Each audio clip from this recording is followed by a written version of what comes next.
The new Poppy Playtime game Project Playtime just released, and there is tons of lore in the game revealing why the monsters in Poppy Playtime exist, and even some potential Chapter 3 plot info as well. So Project Playtime is the spin-off title to the incredibly popular Poppy Playtime, where, like I've talked about in other videos, you play as survivors trying to collect toy pieces through puzzles on the map. You then activate a train with the pieces to eventually escape the factory, while also running from an enemy monster either being the new Boxy Boo, or the familiar Huggy Wuggy and Mommy Long Legs. The game in terms of actual gameplay is honestly pretty simple, and it's really fun. The basic gameplay loop is mostly just exploring one of the two maps, either the factory or the cinema, and then using a handful of perks and abilities to either survive the monsters chasing you, or actually play as the monster yourself and ensure nobody makes it out alive. Now, of course, this concept is fun as an actual game. However, the biggest question I had going into it was, did this game have any story inside of it? Was it even canon? After all, Killy Willy is literally one of the skins in the game, so it couldn't have any real lore importance, right? Well, that is where you would be wrong, because Project Playtime tells us so much about Poppy Playtime and its actual story. To give some context, the game was hyped up through an integrated Poppy Playtime ARG, which was about an employee named Rowan Stoll who was killed by Boxy Boo after attempting to leak the secrets about Poppy Playtime and their so-called experiments. However, what's important is that midway through the ARG, we would get access to Rowan's own computer, and inside there would be a locked folder called the Bigger Bodies Initiative. And so the big question with this then became, what is the Bigger Bodies Initiative? I've made videos in the past saying that the Bigger Bodies Initiative was a group or something attempting to leak out the secrets of the company. However, it actually turns out I couldn't be more wrong, because on the Project Playtime menu screen outside of the game, we are actually able to visit something called the screening room. And upon entering the room, we were met by a VHS tape that is titled, "Can you hear us? Can you see this?" But what's interesting is that if we actually play this VHS tape, we are met by a brand new voice named Harley Sawyer that says, "My name is Harley Sawyer. I'm called the Doctor. When I look at this company we've built, I do not feel proud. Declining profits, failed experiments, people are constantly seeing things they shouldn't. How is that anything less than complete failure on our part? It's pathetic. Now we're understaffed, city protocols are being abandoned. We can't avoid a lawsuit forever. We need to deal with all these issues at once. I'm here now with a solution, the Bigger Bodies Initiative. We can increase our workforce and simultaneously decrease the number of lawsuits and people on our payroll if the people we have working aren't people. Put me in charge of it. I will save this company." So that's an interesting tape, but what does this VHS message tell us? Well, it tells us that the Bigger Bodies Initiative was actually never anything related to Rowan Stoll or anybody trying to leak anything to the public, but rather it was an official protocol by Playtime Co themselves, where they would create different real-life beings based on the toys produced inside of the factory, and then use these toys to replace spots at the workforce to both avoid having to pay people to work and maintain healthy working conditions, and to also not have people like Rowan Stoll sniffing around trying to leak the factory's darkest secrets that have been getting out for so long. What's also interesting about this VHS tape is that, from the sound of it, Playtime Co sounds like it's not only doing bad, but is actually completely failing. They said that their profits were declining, and in turn, they were literally having to create their own beings to fill different jobs throughout the factory. And this is even backed up by the many documents found in the original Poppy Playtime chapters 1 and 2 that suggest Huggy Wuggy was supposed to be the security guard of Playtime Co, while other toys like Mommy Longlegs were supposed to be the caregivers to the children in the factory from the orphanage program they run in-house. But what's weird is that up until this point, Playtime Co was never seen as a failing company at all. In fact, it's quite the contrary, and it seems to be intentionally engraved that Playtime Co is this massively successful corporation. You see, throughout Poppy Playtime, Playtime Co is often described as the king of the toy manufacturing industry. So what in the world is going on here? Well, before we determine anything, we first need to know when this VHS tape was created, so let's create a mini timeline of Poppy Playtime history. In 1930, we know Playtime Co was founded by Leif Pierre. However, after 20 years of operation, in 1950, the first known alive toy would be created, being Poppy Playtime herself. And throughout the next few years, other popular toys like Boxy Boo and Braun the Dinosaur in the 1960s would also be created into real life. However, it wouldn't be until the late 80s, early 90s where there was a massive renaissance of lifelike toys throughout the factory, with creatures like Huggy Wuggy, Mommy Longlegs, Kissy Missy, and Boogie Bot all coming to life around this time. And if we look back at the original synopsis for Poppy Playtime, the company was supposedly thriving 10 years ago before they disappeared from the factory in the late 90s, early 2000s. So clearly Huggy Wuggy and all the other monsters were the real golden age for for Playtime Co. when they were probably making the most money.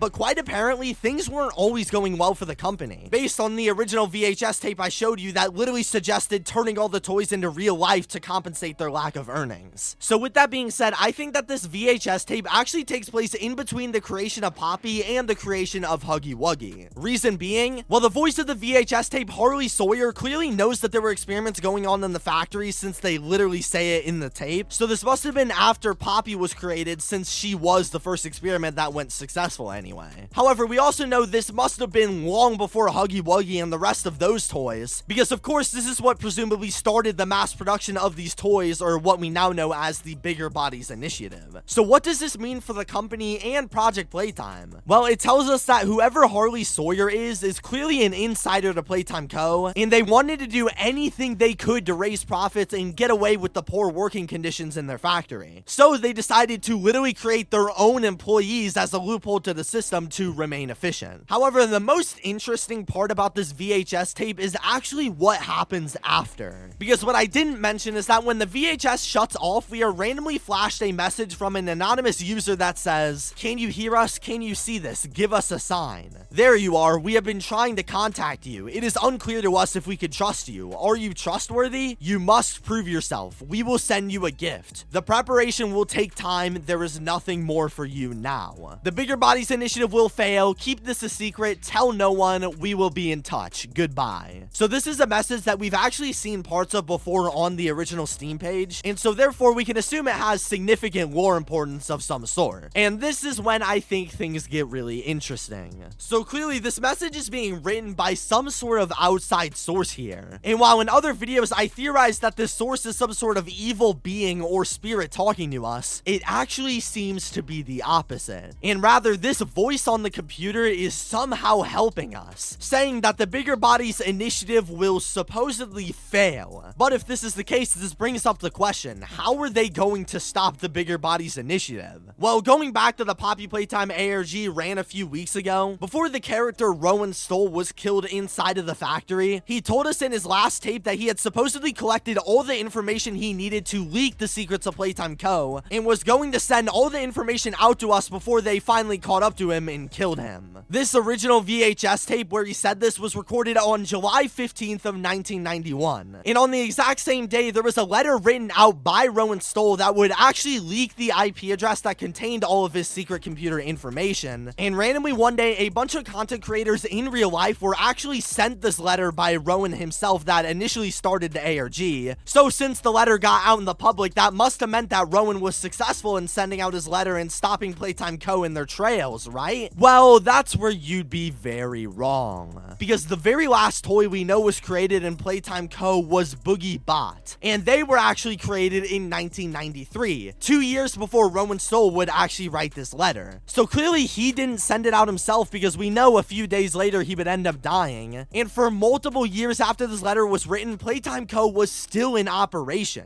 But if he didn't send the letter to us, then who did and when? Well, this is when the VHS tape comes back into play. See, in the message on the computer, they said they would send us a gift of some sorts, and also that we would stay in touch in the future in some way. But what was this gift, you may ask? Well, I'm gonna be straight up, I think that it's this letter from Rowan Stoll that we originally received. Reason being, well, clearly whoever sent this did not like the Bigger Bodies Initiative, since they were contacting us, the player, to hopefully get some help in stopping them. And so, as they say, they sent us a gift to hopefully stop Playtime Co. and the Bigger Bodies Initiative. Because I don't know if you knew this, but the Bigger Bodies aren't known for being the friendliest monsters to exist. Probably should run.